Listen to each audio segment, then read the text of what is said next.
Apareceram novos detalhes sobre a operação especial dos Estados Unidos da América na Venezuela para prender o presidente desse país, Nicolás Maduro, e sua esposa. Em particular, a oposição venezuelana liderada por Maria Karina Machado declarou que está pronta para assumir o poder com o apoio, é claro, do Washington e pediu aos venezuelanos que se preparem para a mudança de governo e aguardem as próximas orientações da oposição. Ao mesmo tempo, os militares americanos declararam que a prisão de Nicolás Maduro foi facilitada por um agente recrutado pela CIA diretamente no governo de Nicolás Maduro. Ainda não se sabe se essa pessoa recebeu os 50 milhões de dólares prometidos pelo Departamento de Estado pela cabeça de Maduro. Mas mesmo assim, ficou claro que sim, de fato foram os próprios insiders do regime de Maduro que o entregaram. Isso, basicamente, explica porque nem o exército, nem os militares, nem a guarda de Nicolás Maduro de forma alguma impediram sua prisão. Ao mesmo tempo, Donald Trump publicou a primeira foto oficial de Nicolás Maduro detido.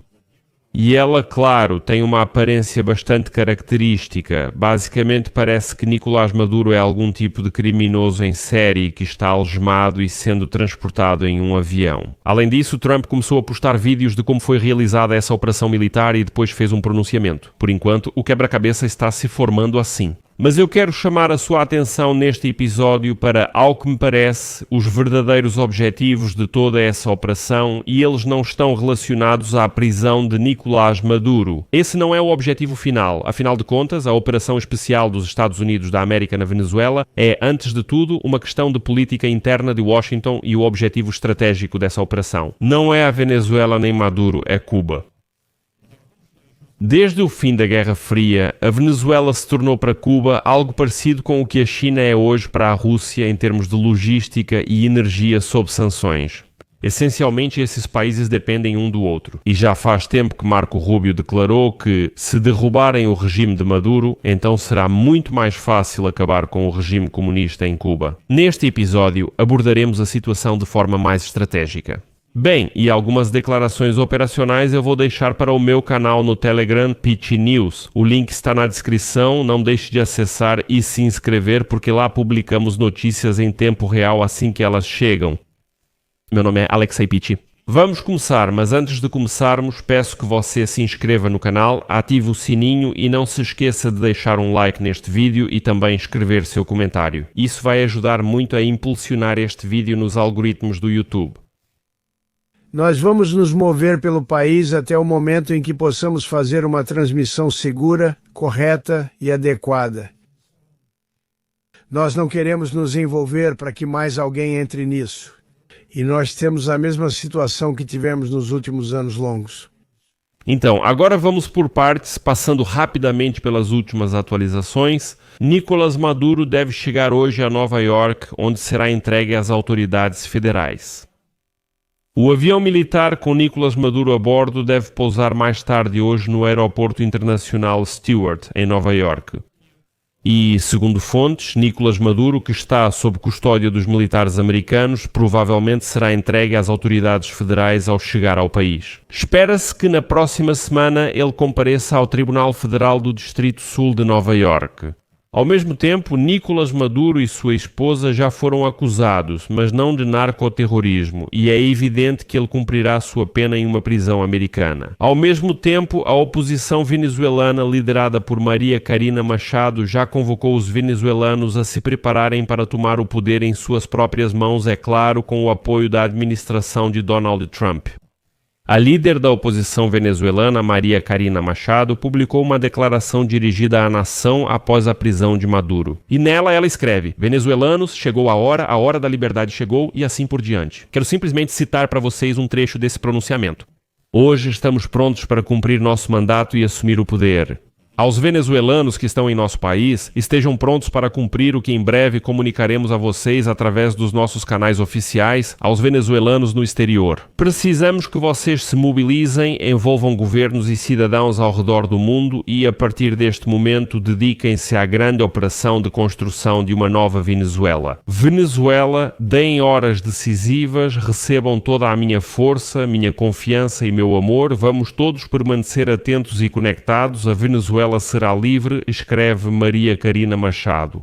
Só vou lembrar brevemente que ela foi secretamente levada para fora do país para receber o Prémio Nobel da Paz em dezembro. A equipe dela se recusou a comentar sobre o seu paradeiro atual, mas sabe-se que ela conta com o total apoio de Donald Trump e ele ficaria feliz se fosse ela a se tornar presidente da Venezuela. Ainda mais porque, nas últimas eleições de 2024, foi justamente a oposição que saiu vitoriosa. Outra coisa interessante é que, segundo a Columbia Broadcasting System News, uma fonte da Agência Central de Inteligência dos Estados Unidos da América que trabalhou no governo da Venezuela, ajudou os Estados Unidos da América a rastrear o paradeiro de Maduro antes de sua prisão. A fonte, segundo relatos, fazia parte de uma ampla rede de outros informantes de inteligência na Venezuela. E há relatos de que a CIA realmente recrutou pessoas do círculo próximo de Maduro para que basicamente ajudassem em sua captura. Só quero lembrar que o governo dos Estados Unidos ofereceu uma recompensa de 50 milhões de dólares por informações que levem à prisão de Maduro. Mas parecia que mesmo assim ninguém do círculo do ditador venezuelano queria entregá-lo. Mas, no final das contas, como podemos ver, nem o exército, nem a guarda, nem os políticos, nem a polícia, ninguém impediu a prisão de Nicolás Maduro. Sabe-se também que as forças especiais dos Estados Unidos da América o capturaram na cama enquanto dormia com a esposa. Foi então que ele foi preso. Depois disso, Donald Trump, antes de fazer uma coletiva de imprensa, começou a publicar em sua rede social Truth Social. Primeiro, ele postou um vídeo sobre a operação militar dos Estados Unidos da América na Venezuela e depois publicou uma foto em que Nicolás Maduro claramente está em um avião militar, algemado, e ele está sendo transportado para os Estados Unidos da América. Mas, mais uma vez, como eu disse no início deste episódio, todos esses momentos operacionais eu vou cobrir no meu canal do Telegram Pesci News. O link está na descrição do vídeo. Acesse e inscreva-se. Aqui há um mapa completo dos ataques noturnos dos Estados Unidos da América contra a Venezuela e outros locais. Agora eu proponho focarmos um pouco em outro aspecto, no objetivo estratégico de Donald Trump. Não foi uma organização soviética que disse isso, nem envolve a prisão de Nicolás Maduro, mas sim Cuba. A questão é que desde o fim da Guerra Fria, a Venezuela se tornou para Cuba algo parecido com o que a China representa hoje, para a Rússia na logística sob sanções e no setor de energia.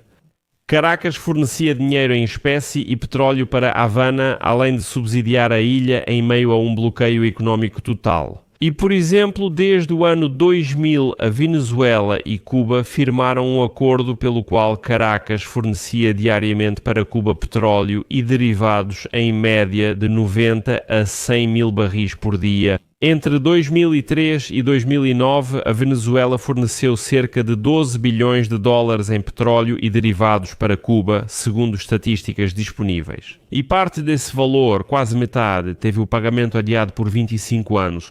Na prática, a Venezuela dava petróleo quase de graça para Cuba, permitindo aos comunistas cubanos sobreviverem. Assim, era um verdadeiro aparelho de respiração artificial para a energia e economia cubanas. Mas desde 2005 esse papel de Caracas se estendeu a toda a região do Caribe, quando a Venezuela criou a Aliança Petrocaribe, programa de fornecimento de petróleo em condições financeiras favoráveis para países do Caribe, como Cuba. Assim, para os Estados Unidos, isso também representa maior influência em seu próprio quintal, o Caribe, no Mar do Caribe. Pois a Venezuela, assim como a Rússia, passou a fornecer energia barata e ganhar influência. O regime de Castro, por sua vez, em troca disso, ajudava tanto Chávez, Hugo Chávez, quanto depois Nicolás Maduro. Construir dentro do país os serviços secretos com base na escola soviética, adaptada por Cuba para as condições latino-americanas. Treinar a guarda presidencial pessoal e, de modo geral, fortalecer a vertical militar de segurança, o regime da família Castro.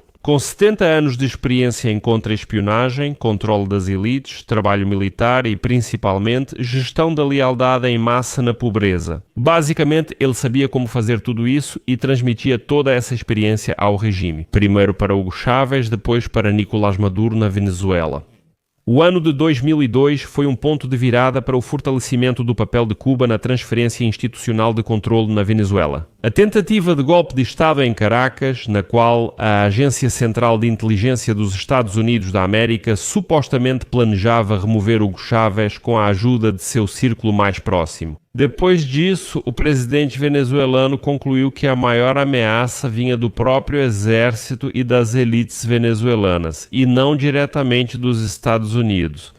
De fato, a partir desse momento, os cubanos começaram a atuar na Venezuela, criando um sistema de segurança paralelo no país. Foi estabelecido um amplo sistema de monitoramento político, aumentou o papel da vigilância interna, dos agentes comissários políticos e assim por diante. Isso é algo distante, mas ainda assim muito parecido com o sistema que foi construído no Irã. Ou seja, se tirarmos a ideologia religiosa, no Irã existe um corpo separado de guardiões da Revolução Islâmica, que na essência está subordinado exclusivamente ao regime dos ayatolás e protege esse próprio regime. Na Venezuela, eles construíram uma estrutura mais ou menos igual que protege o regime de Nicolás Maduro, e essa estrutura foi criada pelos cubanos.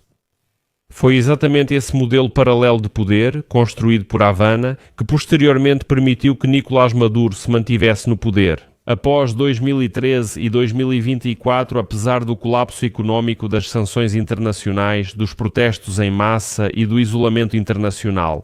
Além disso, os cubanos enviavam regularmente médicos, professores e outros especialistas para a Venezuela que ajudavam a fortalecer a lealdade ao governo entre a população mais pobre do país. Ou seja, de fato, a experiência, o conhecimento e as habilidades que Cuba recebeu de Moscou, da União Soviética, ela trocava em Caracas por recursos. Essa era a natureza da parceria e da interdependência desses dois países e desses dois regimes.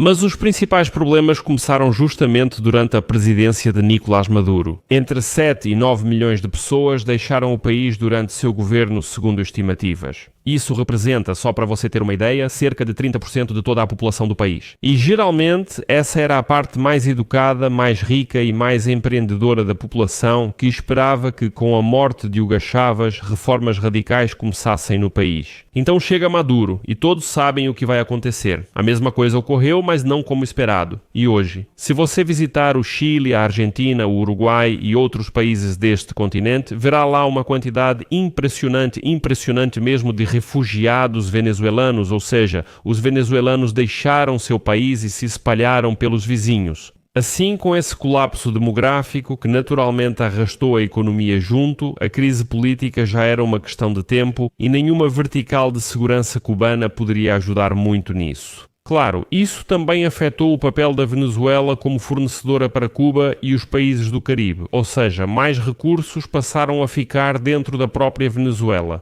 Os antigos parceiros não recebiam o que havia sido prometido, o que não contribuía muito para a unidade e amizade, ou seja, na prática a aliança começou a se desfazer aos poucos. Aqui começa o período mais interessante. Em vez do petróleo, uma das fontes compensatórias de renda passou a ser o narcotráfico, inclusive como uma tentativa de diversificar as receitas e equilibrar de alguma forma a situação, inclusive em relação aos vizinhos. Bem, e depois vocês já sabem o que aconteceu, por isso o que vimos hoje, claro, sim. Em primeiro lugar, são operações na Venezuela, é o combate ao narcotráfico e assim por diante.